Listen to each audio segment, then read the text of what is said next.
Election forecast from our partners at DDHQ gives Trump a 58% chance of winning the presidency. This isn't a poll, this is a model, and that's up 2% over the past month. Scott Tranter is here, Director of Data Science at Decision Desk HQ.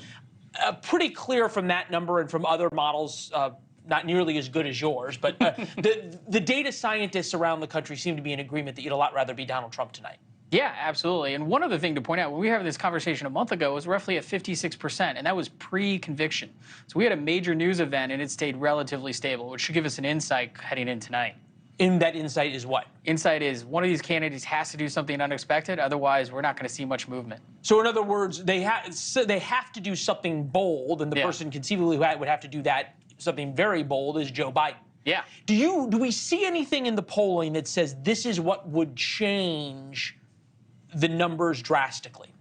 Yeah, look, a lot of these, what we like to call double haters, people who are not enamored with either candidate, right? And some of there are Republicans who fit that definition and Democrats. And they've got one of three options. They can come out and vote for their Democrat or Republican candidate. They can vote for the opposite, or they can not show up at all. Now, you got Gavin Newsom right now in the spin room. That's one of the surrogates for Joe Biden. Interestingly enough, of the surrogates from the list that we've seen, none of them are sort of centrists. They're all pretty much the sort of extreme parts of both parties on the list, which plays into where we're going next. The state of Virginia, you say Biden has a 75% chance of winning the state of Virginia.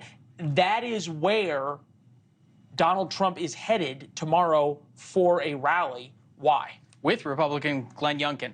Look, he thinks it's in play. Fundamentally, Virginia has moved more Democratic in the last 20 years. I understand there's some good polls, but I also understand campaign strategy. You go there, you make your opponent think that you're spending money there, especially they got a Republican governor who may be a VP pick. So these are all things on the table, but by and large, Virginia is a relatively safe state for Joe Biden right now. Pretty stunning, though, that it's tied in the polling. Tied in the polling, but not in the forecast, because fundamentally Virginia is. So this is one of those times when you see a poll that's tied, but then you switch to the probability view, and all of a sudden you realize this is where your model comes in. It's much more likely. Now we'll go to North Carolina. Probability almost the same, 70-30, but in this case for Donald Trump. That is where Joe Biden is heading tomorrow. A big part of Joe Biden's problem right now across the country is with African-American voters. Black voters in North Carolina, 49-23 for Donald Trump. If Joe Biden's going to have a chance to win the presidency, that number's got to be up, what? It's north of 75%? North of 75. And so what that tells me here is there are a lot of African-American voters who are up for grabs. But yeah, Joe Biden's going to need that in the 80 to 85% range in states like Pennsylvania, Wisconsin, Michigan, if he's going to win those key critical states. And what we are hearing from the Biden camp over and over and over again about African-American votes is Donald Trump is racist. Cue Raphael Warnock, Senator of Georgia.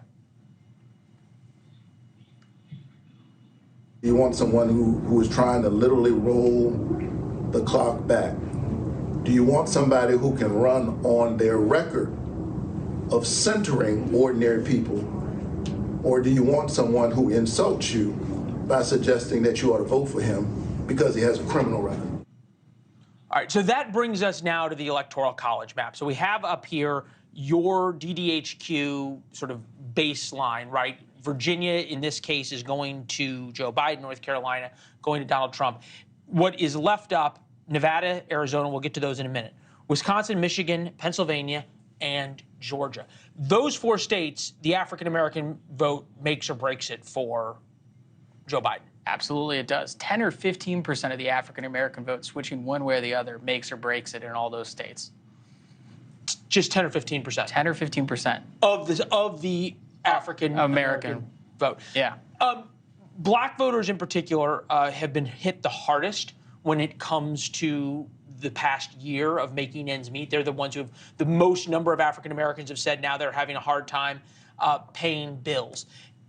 Raphael Warnock, and to be fair, Donald Trump has said, hey, black voters like me more because I have a mugshot. Is it because of that, or is it because of the economic issues? I think it's because of the economic issues. We've got a lot of data on that. You and I have been talking about the economy's been the #1 issue going back to 2022. And as you pointed out, they're the ones taking the brunt of it. And so they're looking for some sort of relief. And Donald Trump's speaking to that. Thanks for watching. Go to joinnn.com to find NewsNation on your television provider. And don't forget to click the red subscribe button below to get more of NewsNation's fact-driven, unbiased coverage.